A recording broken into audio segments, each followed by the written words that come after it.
The following is an HDNet original presentation.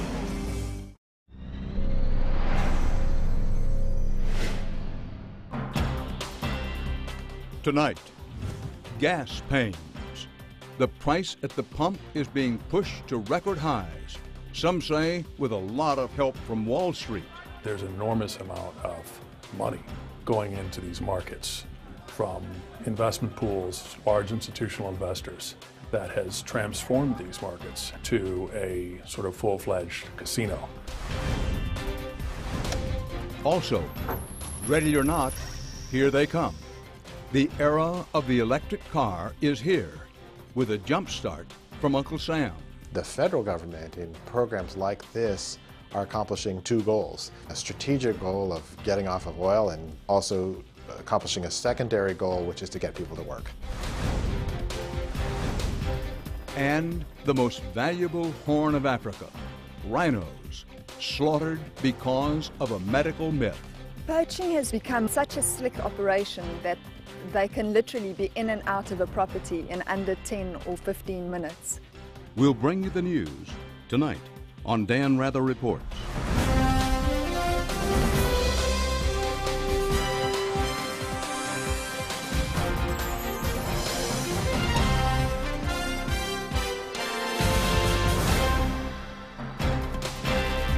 Good evening. Tonight, an investigation into the soaring price at the pump. According to the latest government estimates, an average family will pay $337 more this summer than last for gasoline. So why the big jump? Don't blame supply and demand. There's plenty of oil. And you can't blame tensions in North Africa or the Middle East. The oil is still flowing. But some analysts believe you can blame it, at least in part, on one of the hottest ways to make big money on Wall Street, commodities trading. Despite congressional attempts to regulate this market, investors continue to rake in huge profits, while the average driver can only wince at prices that were, not so long ago, unthinkable. There's nothing subtle about the price of gasoline. The signs are everywhere. You can't miss them. And lately, when you fill up, the spin of the price gauge is enough to make you dizzy and light in the wallet. I'm noting everything I spend because I know now I have to budget a lot more for gas. I used to fill this up for $5, now it's 15. I watch my gas tank more when I drive and dread coming to the gas station more now that gas prices are soaring. Prices are nearing an all-time high. A gallon costs $1 more than it did last year, and a full tank can cost you more than a C-note. You know, listening to different things on the news and reading the papers, it's not intended to go down anytime soon, so that's concerning more than anything. It's just, you know, how far are they going to go, I guess is the bigger question. Commodities exist to be consumed, to be used. Michael Masters is a hedge fund manager who's made a name for himself, criticizing what he insists is excessive oil speculation on the commodities markets, which he says is a factor behind today's gasoline spike.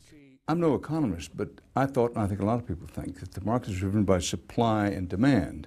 Well, the reality is the markets are driven in part by supply and demand, but they're also driven by the supply and demand of speculators. And there's been an enormous influx of new kinds of speculators into these markets with a lot of dollars. Oil is bought and sold on trading floors all over the world, such as this one at the New York Mercantile Exchange. And it's not just oil. It's all kinds of commodities, from metals to livestock to crops. It used to be that most of the people making trades either owned or needed the products. But now, most are speculators who don't really want to own the cotton, wheat, or oil. They're betting on the price to make money. And Masters says recently their numbers have grown significantly. Speculators today have about 70% of the open interest in the commodity markets. 10 years ago, they controlled roughly 30% of the market. I think your argument, correct me if I'm wrong, is contributing quite a bit to the rising price of oil. Well, that's right. I mean, money ultimately moves markets. One could make the analogy that it's just like having a house where one person shows up to buy your house, there's one price. But if 6 people show up to buy your house, there's another price. And so the more participants you have in a market, you can definitely change the market. Most economists agree that some speculation brings stability to commodities markets. For example, speculators help farmers and consumers lock in a price for something like corn, protecting against extreme price swings from a poor harvest or oversupply. But Masters says that a recent surge in speculation has thrown the oil market out of balance, making prices at the pump rise and fall at the whim of Wall Street. There's an enormous amount of money going into these markets from investment pools, large institutional investors, that has changed these markets from sort of a backwater to a sort of full-fledged casino. Now, are the big Wall Street players, Goldman Sachs, go down the line, are they in this? Of course, they're central to the story because they're the financial intermediaries behind the scenes, and the more they can promote commodities to institutional investors, the higher they can effectively drive the price. Over the past decade, Goldman Sachs and other Wall Street firms have promoted commodities futures like oil to investors as an alternative to stocks and bonds. And Masters says if there's any question that Wall Street can drive the price of oil, you don't have to look any further than what happened last week. Goldman Sachs made a recommendation to sell crude to their clients. And crude fell the most it's fell in several months. It fell about $8 a barrel. And what's more interesting is the price fell without any supply and demand changes. There was no change. All among the speculators. There was no change in Libya. There was no change anywhere else in those 2 days. But Goldman Sachs' sell recommendation had a significant amount, caused a significant amount of selling. Did we discover more oil? Did people stop driving? I mean, a major financial entity speculates that it's going to go down, and the price drops. Congressman Barney Frank is the co-author of last year's landmark financial reform bill that bears his name. Among the hundreds of new regulations in the Dodd-Frank law is a provision that requires federal regulators to restrict how much money speculators can pour into the oil market. We did this because it is clear to us that speculation in commodities, particularly oil at this point, is a factor, not the major factor, but a factor in driving up prices. New government numbers released just last week estimate excessive speculation costs Americans an additional $8 to $16 every time they fill up. But less than a year after the Dodd-Frank law passed, the new regulations to police the speculators have stalled. I, for one, don't want the government telling me what I can buy and what I can't buy. John Damgard is a lobbyist and the president of the Futures Industry Association. He represents many of the big players in the commodities market, and he says everything is working as it should. You talk to any of these people that are knowledgeable about the markets, and they will say these markets are working to our benefit, and we simply don't want the government in there trying to determine what we should do and what we shouldn't do. Damgard told us that any effect speculators could have on the price of oil pales in comparison to other factors like increased global demand. 10 years ago, the Chinese were all riding bicycles, and today they all own cars. And there are a lot more Chinese drivers than there are drivers in the United States. And let's talk about India. You know, India's got 2 billion people, and they've got some of the largest car manufacturing plants in the world. Last year, the financial industry spent more than $100 million lobbying Congress. Almost $500,000 of that came from Damgard's group. He says the problem is Congress just doesn't get it.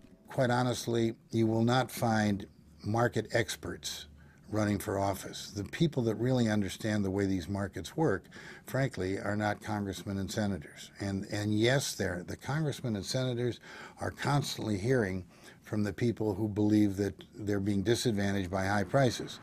They are reacting to the pressures that they're hearing, but I think we need to resist those pressures. Speculators are incredibly important to the market. They are the ones whose irresponsibility, lack of understanding, arrogance, overconfidence, and in some cases excessive greed, gave us the worst economic crisis in 70 years. How can he say we don't understand it? His problem is that we do. Despite all the lobbying and resistance from newly elected Republicans, Frank is still hopeful that the Dodd-Frank law will be fully enforced. Regulation, he says, is not a bad thing. You know, if you want to read stories about how this is all so terrible, you can read the current comments, or you can go back to the 30s when Franklin Roosevelt was creating the Securities and Exchange Commission and beginning the regulation, and they predicted then it would be the end of the world as we knew it, and of course it was better for the market. We're proud of our industry, we're proud of the growth of our industry, and our job is to make sure that nobody kills the goose that laid the golden egg. Coming up next in our program, a possible answer to the high price of gasoline. Electric cars are hitting showrooms and highways across the country now, whether America is ready or not. That story when we return.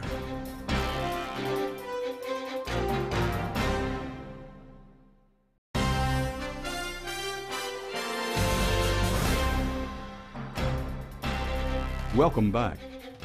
Tonight, we've given you a look at the high price at the gasoline pump. Whether that's the fault of speculators or just the law of supply and demand, we're being reminded once again that the American economy remains vulnerable to the volatile price of oil. Ever since the oil shocks of the 1970s, Americans have been at the mercy of big oil. The last 8 presidents have called for building vehicles that run on a fuel other than gasoline. But all that was mostly talk until now.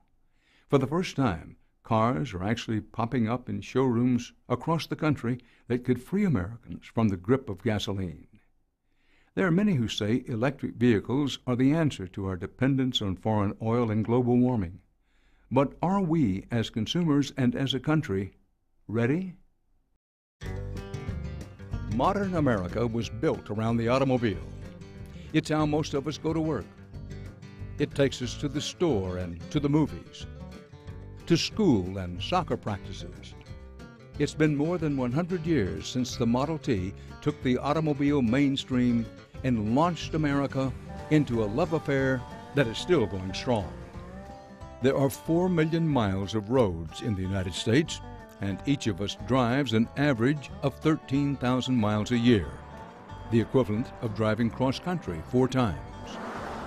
But the price of gasoline, the uncertainty of it, the environmental mess it creates, have led us to a turning point.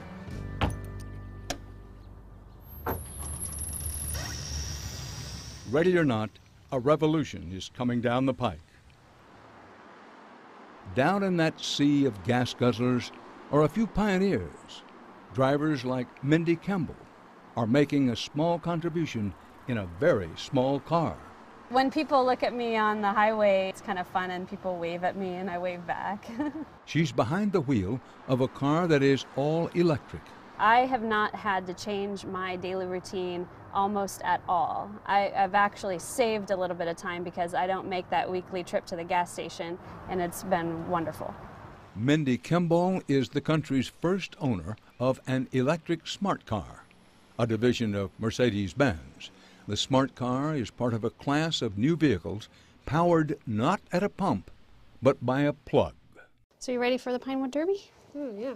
Kimball is a major in the U.S. Army, and about a year ago, while flying home from her deployment in Iraq, she had an epiphany when she saw all the oil platforms in the Persian Gulf. It just really hit home for me how much oil we get from that area, how much fossil fuel we use, and how little of it that we have for the future. So this is your car, huh? Mm-hmm.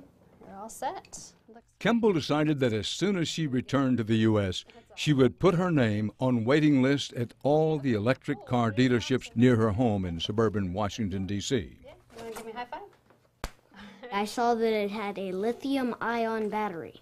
Nice. That's a good battery. I have no idea what that means, but I'm pretty sure it's pretty cool. It's pretty good, yeah. With my gas-powered car, I was spending about $45 a week to fill it up with gas. And now that I have the electric, I'm spending about $5 a week on electricity. So it's about 1/8 of what I spent before for my commute, to power my commute. Over the next year, more and more Americans will be likely getting into electric cars. 2 reasons the atmosphere at the Detroit Auto Show is electric. Ford rolling out an all-electric version of its Focus sedan. It could be the new gold standard for fuel efficiency. The buzz is everywhere. Automakers from around the world are rushing out with their own electric models. From the magazines, to the billboards, to the auto shows, to the TV ads. The Volt only needs about $1.50 worth of charge a day.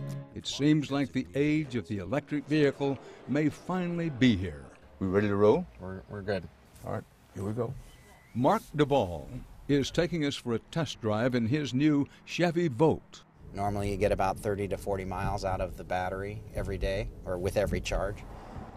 It was Motor Trend's Car of the Year last year, and it's GM's big bet for reinventing the American car industry. What makes the Volt special is that it is a plug-in hybrid. After driving the first 40 or so miles on electricity, it switches over to a backup gas-powered engine that extends the range beyond 300 miles. But our story tonight isn't only about the latest, niftiest electric car. You see, while you've been paying at the pump the last few years, people like Mark Duvall have been laying the groundwork for American drivers to seamlessly switch from gas to electric. Before last December, you couldn't buy a car that didn't run on gasoline or diesel. You really couldn't do it. And now you have that choice. If enough consumers make that choice, the vehicles will be there. If they don't, they won't. It's a simple market economics. Duvall has a PhD in mechanical engineering and has been tinkering around with electric car technology for years. In grad school, he even retrofitted a Chevy Suburban with an electric engine. He now is a leader at the Electric Power Research Institute in Palo Alto, California. It's a nonprofit that serves as the research arm for the utility industry, and it studies, among other things, what all these electric cars would mean for America's power grid. So this is our employee charging lot. While only 2 EPRI employees have plug-in vehicles to date, this lot will be full, probably by the end of March. If the future as you laid it out, as you hope for, and you think is a realistic possibility, do we need a whole new national electric grid? I think if we fully electrified our passenger car fleet as much as realistically possible, there will be nothing the industry couldn't account for. This is the job of the electric utility industry.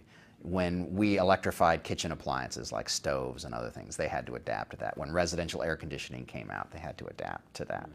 When plasma TVs and home computers and all these other devices came out, they had to adapt to this. So this is one more adaptation. And in many ways, allaying the public concerns about issues like the power grid are key to the future of electric vehicles. It's one thing to engineer a car that runs off a battery. It's quite another to convince the American public that these new inventions can fit into the fabric of our daily lives. In your opinion, and based on your studies and experience, are consumers very well informed about electric cars? It's one of the biggest things that we have to do. Short of making the cars and making them make sense to the average driver, we really have to educate people on what they represent, how they work, help people understand how to use them so that they're not afraid of new technology. People tend to make fairly conservative car buying decisions. So that's really the hard part right now. And it takes quite a bit of courage for any auto company to do something new. With more research and incentives, we can break our dependence on oil with biofuels and become the first country to have 1 million electric vehicles on the road by 2015. In order to encourage American automakers to take the plunge into the market, the Obama administration has made electric cars a centerpiece of its energy policy. Part of the stimulus package in 2008 included $5 billion to promote electric cars. We've created incentives for American companies to develop these vehicles and for Americans who want them to buy them.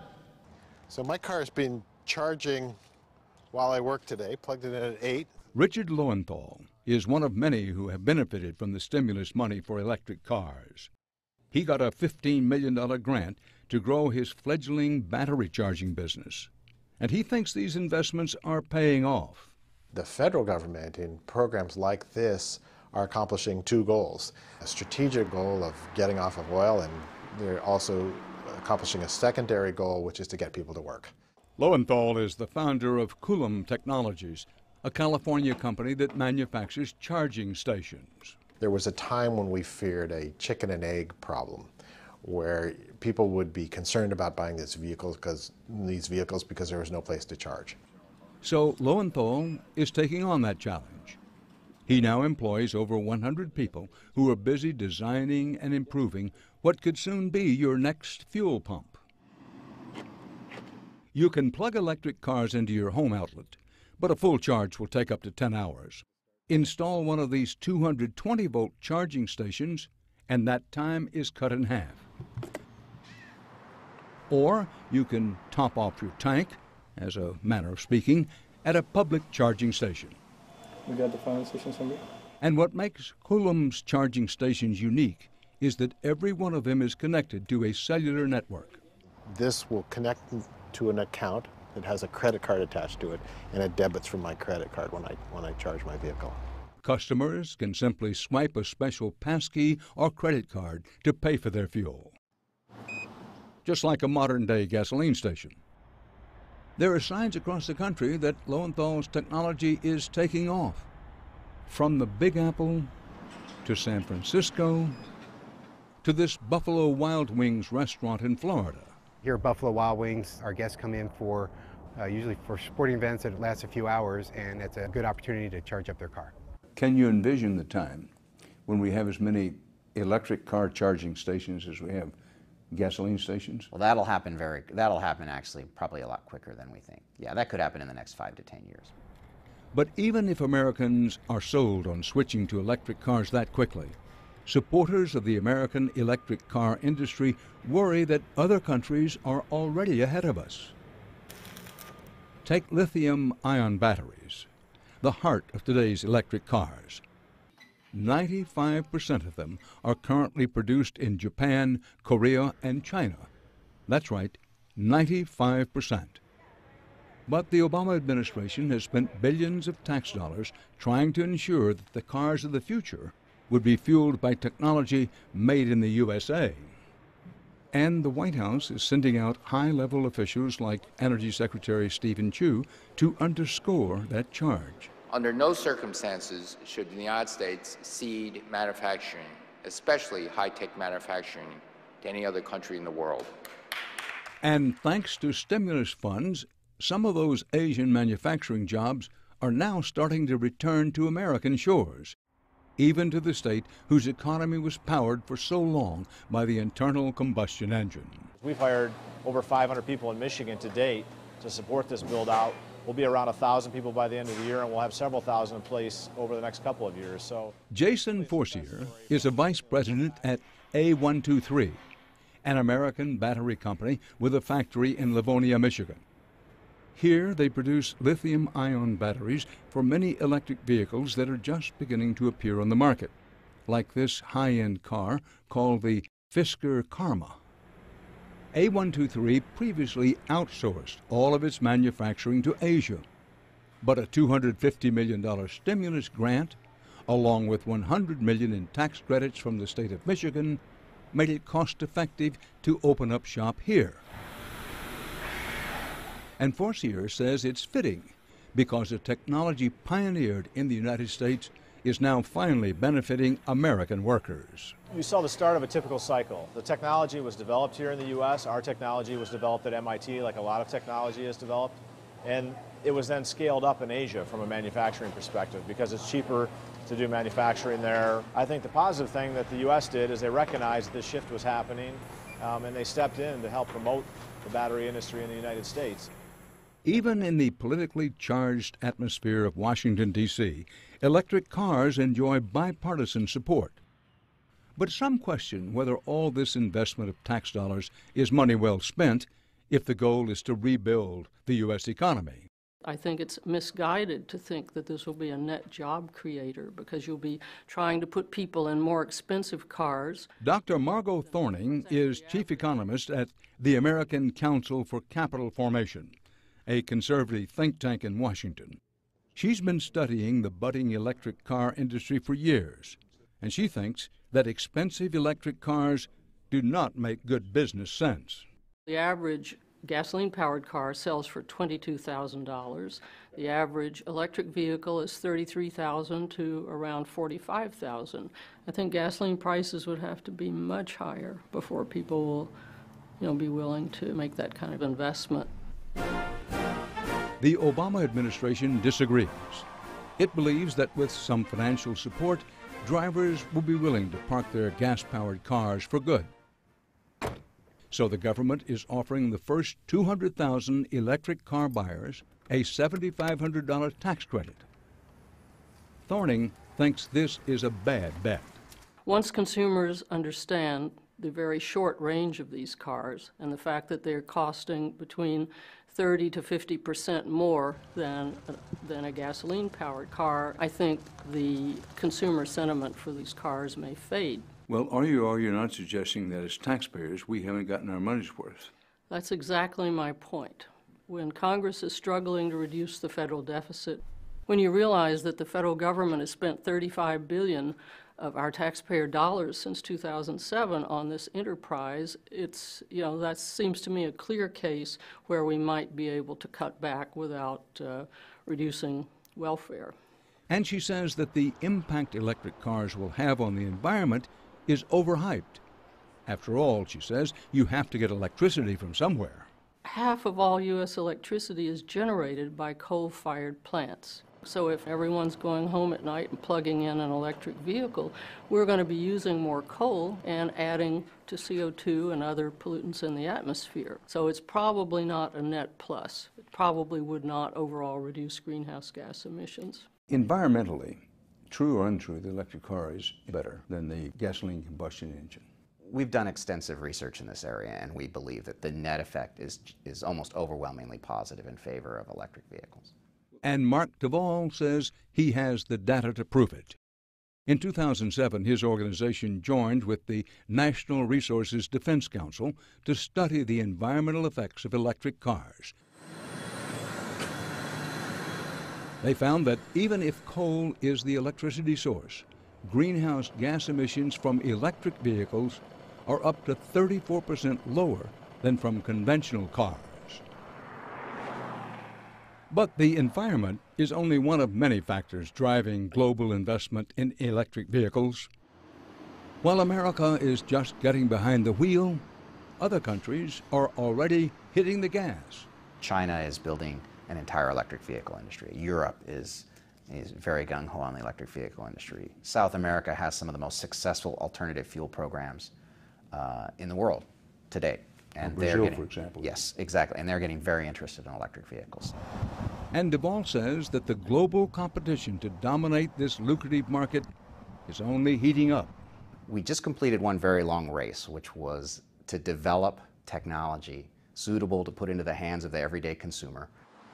And it's the start of another much longer race, which is to really transform the way we drive from petroleum-dependent transportation to giving people options to drive entirely or primarily on electricity as their fuel of choice.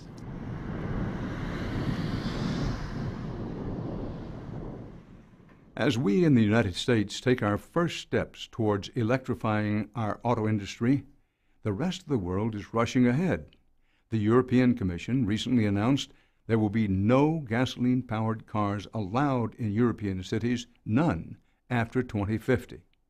And the Chinese government says they will invest whatever it takes to become the global leader in electric vehicles, including plans to produce 100 million electric vehicles every year by 2020. It's a battle for the future of transportation, and we'll be watching.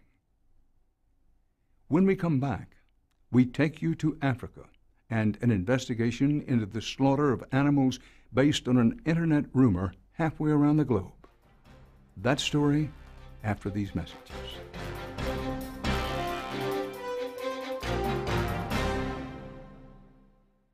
The following story contains graphic images that could be disturbing to some. Viewer discretion is advised.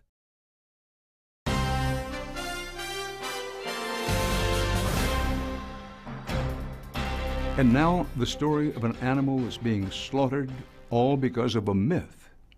The rhinoceros in South Africa are on a comeback due to a decades-long conservation effort.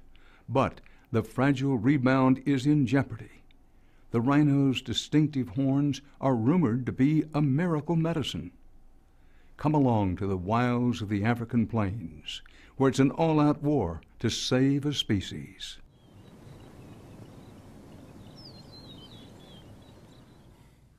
This idyllic and protected place is an hour outside of Johannesburg, South Africa.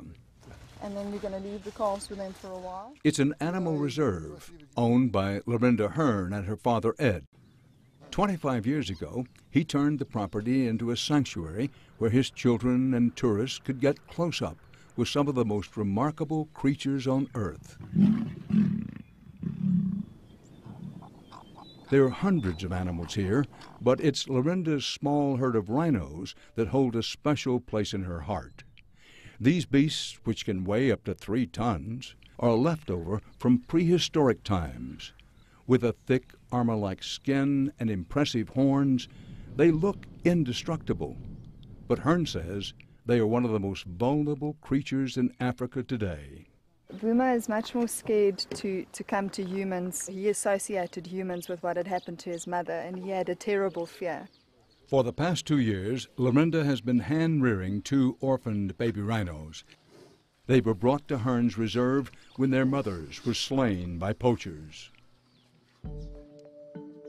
Just 2 of the many victims of the heartless slaughter sweeping South Africa.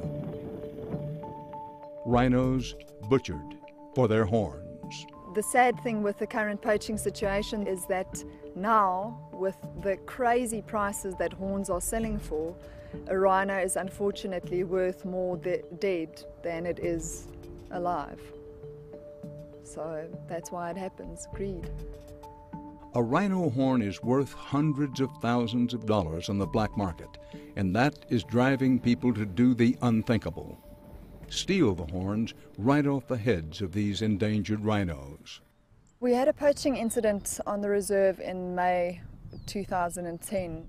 It was a shock, but it was almost as though it was expected. With the poaching situation as it is now, it was really only a matter of time before it happened.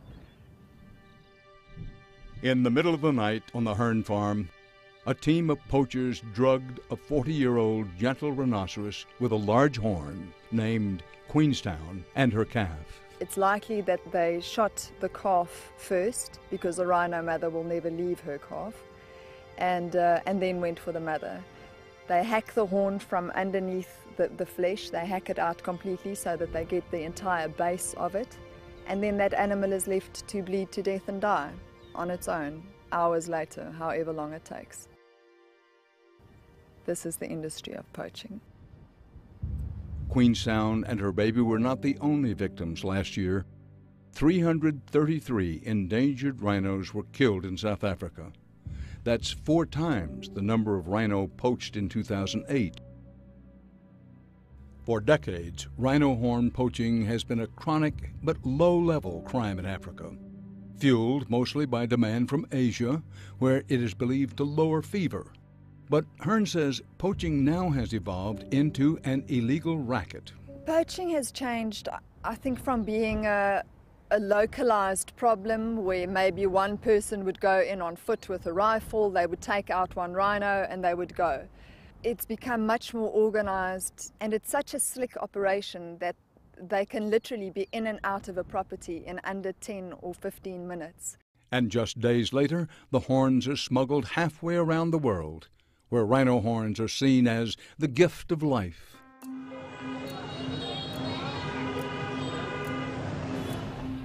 The center of the illegal trade in horns is, of all places, Vietnam.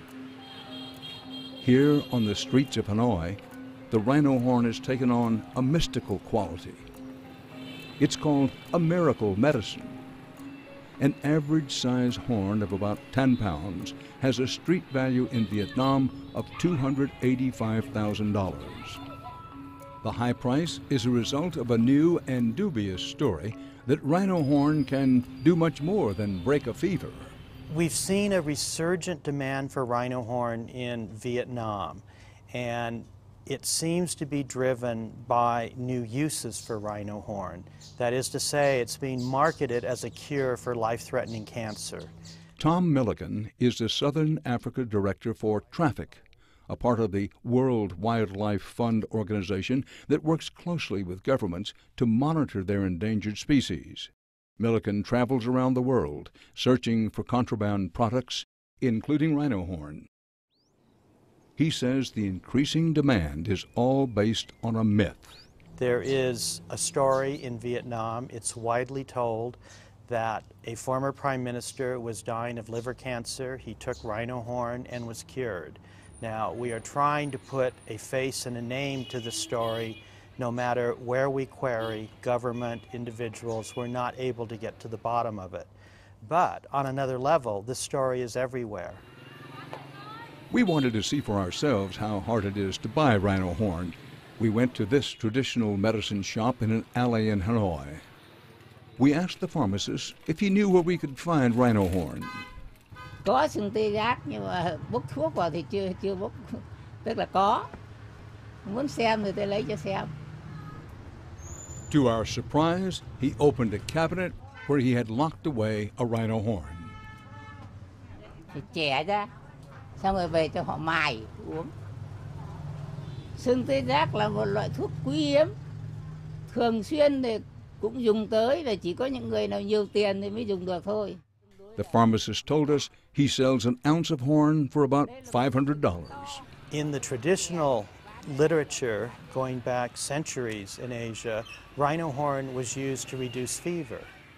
It's not going to cure you of lung cancer.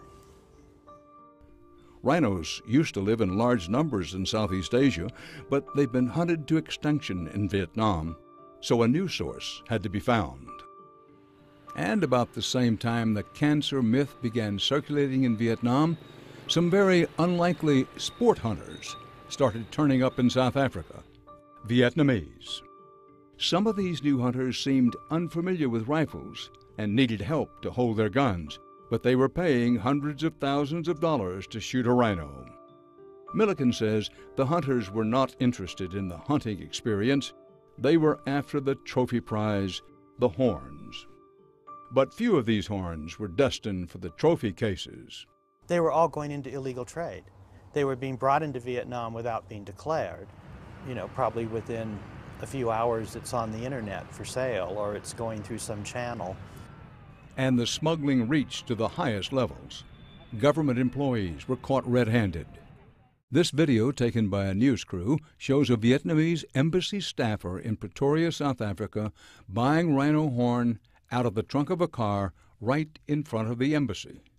The woman was recalled to Hanoi after this video aired, and a man with ties to the Vietnamese embassy invoked diplomatic immunity to avoid charges when he was caught trying to buy rhino horns.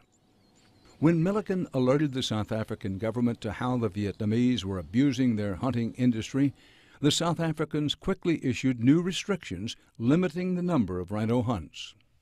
Overnight, many professional hunters in South Africa watched a very lucrative client base disappear, and the Vietnamese saw their rhino horn supply get choked down. But the new regulations may have backfired. The minute that South Africa tightened up their sport hunting regulations, then we started to see illegal poaching just start to take off in this country. And so by closing sort of a quasi-legitimate way to get horns, this has now just been replaced by rampant poaching. South African safari operators who were helping Vietnamese hunt the rhino are now illegally poaching rhino horns using sinister new methods. Helicopters have long been used by ranchers to get around the vast landscape, but now poachers are using choppers to target rhinos. In a matter of minutes, poachers can sweep in from the air to take an animal. We suspect that they fly in with helicopters, they tranquilize the animals from the air, so they dart them to immobilize them effectively. Lorinda Hearn and her father heard a helicopter fly over their farm the night their rhinos were poached. They think the rhino named Queenstown was targeted from above. These people have equipment, they've got money backing them up, they know what they're doing. The way that we suspect it happens with helicopters and tranquilizers, you need to have professional vets involved, because those are the only people who can work with the tranquilizers and that have access to them. So it's definitely not the man on the street doing it. It's an organized crime.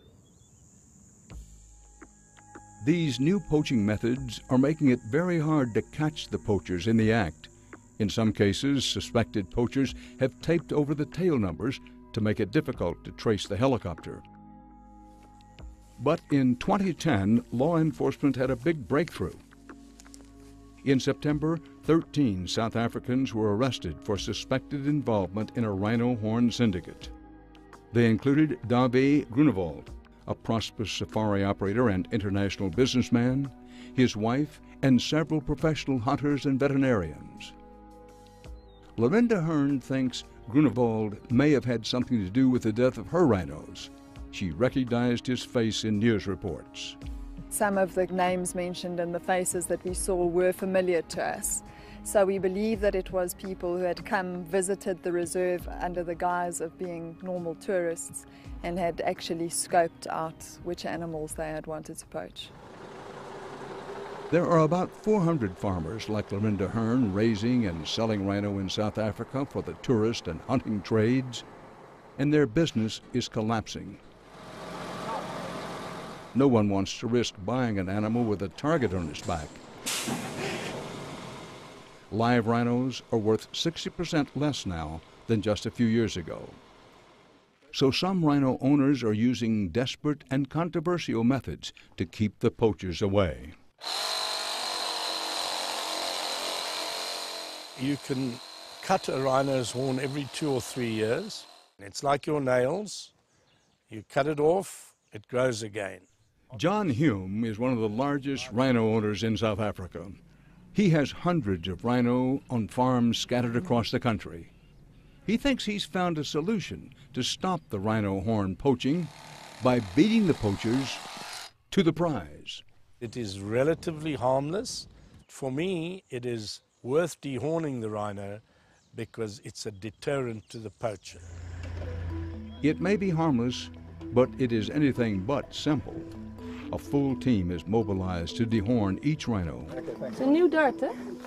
Martine is Hume's full-time vet. She starts by loading a dart gun with a powerful drug. It's one of the most powerful drugs in the world. I think the most powerful. It's M99 and it's 10,000 times morphine. So one drop can kill a human, and I have to be very careful. It takes some time on Hume's vast property to track down the rhino they want to dehorn. That one, number 1 there. But once it's spotted, Martine wastes no time. Once the animal is knocked out, farmhands stabilize it while the rhino's horns are removed near the base. This may look painful, but it doesn't seem to bother the rhino too much. We've done everything now, so we can give the wake up. After the drug wears off, the animal is a little dazed, but before long is back on its feet. Hume regularly trims the horns on his rhino, and not one has been poached in 3 years. He says dehorning protects his animals, and he claims South Africa can have it both ways: save the rhino and sell the horn. If we produced horn and sold it legally, they would have less reason to deal with the poachers. If the horn trade were to become legal, Hume stands to make millions on the horns he's already cut off and stockpiled. We asked to see what he's accumulated so far. He refused, telling us it's too dangerous to keep the horns in any one location. He told us he has the horns stashed in safety deposit boxes at a number of different banks. Hume has hired a lawyer to petition the South African government to legalize the rhino horn trade. But Tom Milliken from the monitoring organization Traffic says not so fast. The notion of legalizing rhino horn trade is problematic for the simple fact that all of the Asian consuming countries, including Vietnam, have banned its usage. So if you legalize this commodity and you start to trade it, who are you dealing with? You're basically marketing it to criminals. If you're going to take it that hard, I'm going to take it away. You being a brat. But legalizing the horn trade isn't going to help Lorinda Hearn protect her remaining rhino. She depends on a steady flow of tourists to her farm to see the wild animals with their horns. No tourist wants to come out and see a rhino with no horn or half a horn or a stub. Keeping the horns on the heads of their rhinos is costing them big time. Hearn and other rhino owners are spending thousands of dollars in extra security. It's an expense they say they cannot afford. So they are trying something radical. They are poisoning their rhinos' horns while the horns are still attached. In a process similar to this, the poison, which is a powerful insecticide commonly used to protect the rhino from ticks and other parasites, is mixed with hot pink dye and then injected into the tiny air pockets inside the rhino's horn. I must stress that it's not lethal. It's not meant to kill anyone. We're certainly not mercenaries or vigilantes. But someone would fall terribly ill because they're not supposed to be consuming rhino horn in the first place. It is an illegal activity. The Hearns have posted signs around their property warning poachers that their rhino's horns are tainted. How old is Velo now? 18 months. With no catch-all solution in sight, rhino owners like Hearn are left struggling to keep their treasured animals and their way of life intact. To hurt an animal that can in no way defend itself against you must be the most cruel, vile act for any person to be involved in. Already this year, more than 100 rhinos have been killed in South Africa. The poaching shows no signs of slowing.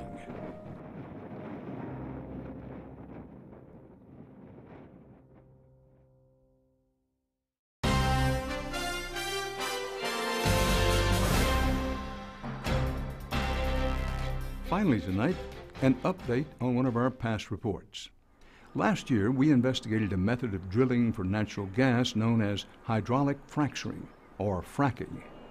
It's a process that has revolutionized the energy industry because it can be used to extract large amounts of natural gas from deposits across the United States, and the U.S. has a lot of natural gas.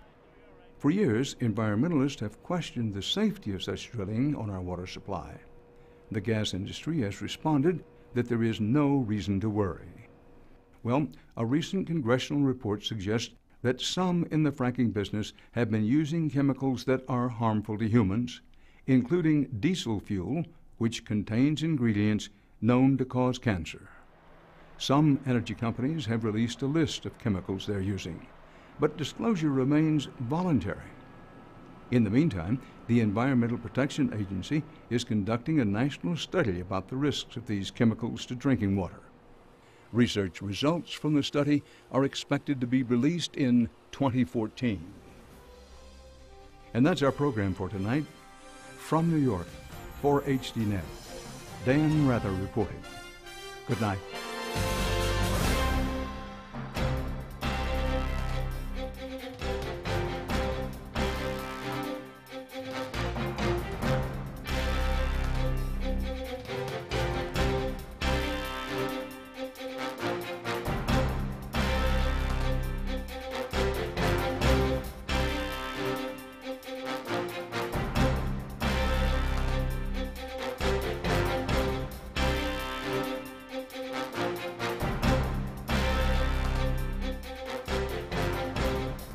If you would like to add your name to an email list for information on upcoming programs, or if you would just like to send a question or comment, please email us at viewer@hd.net.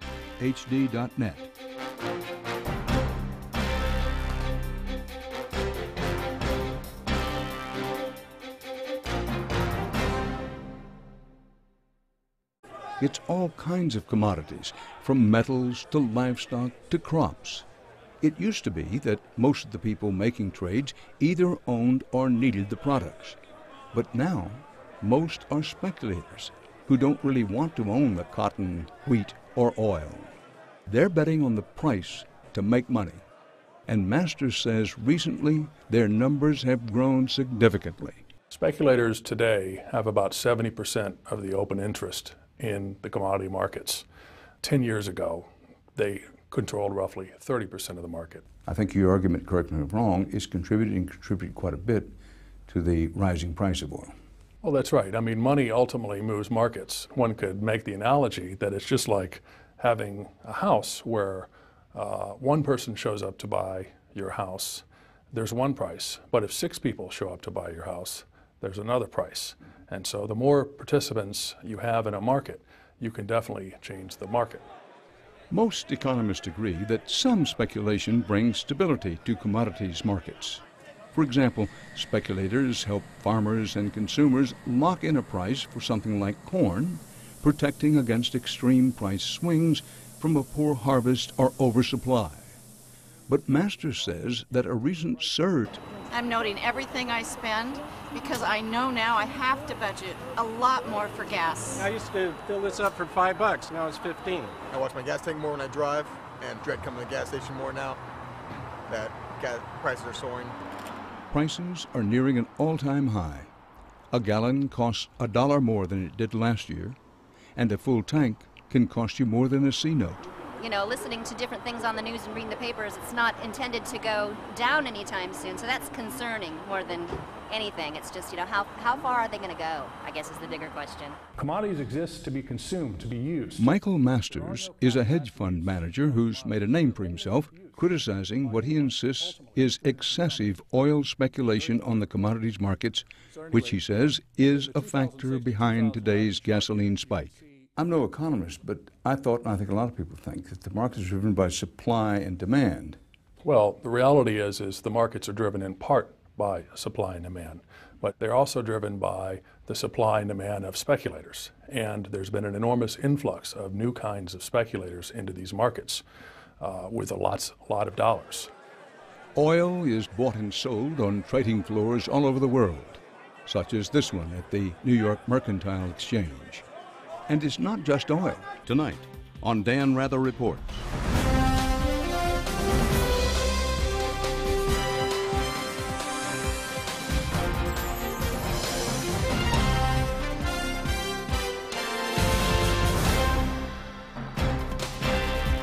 Good evening.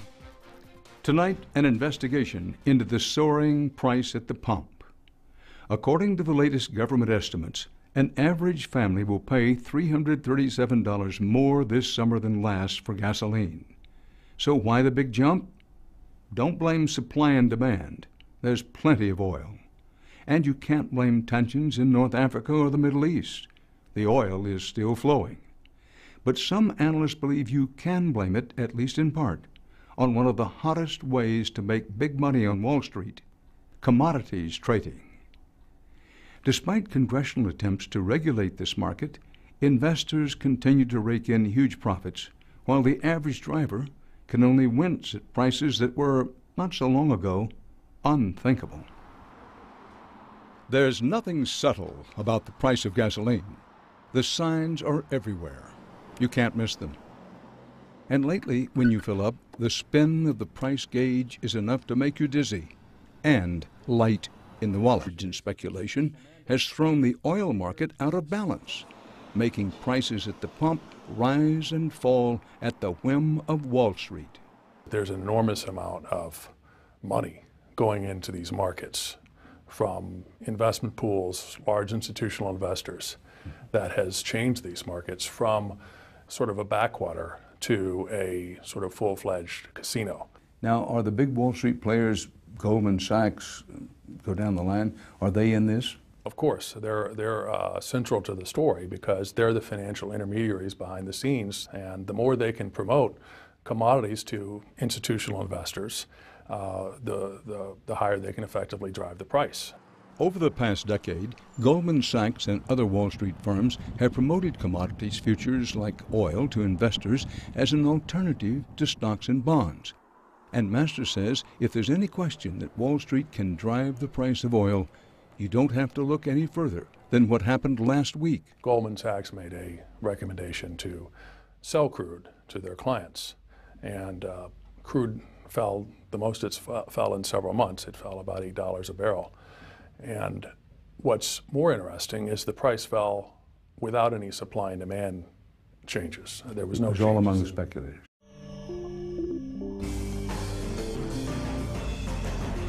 The following is an HDNet original presentation.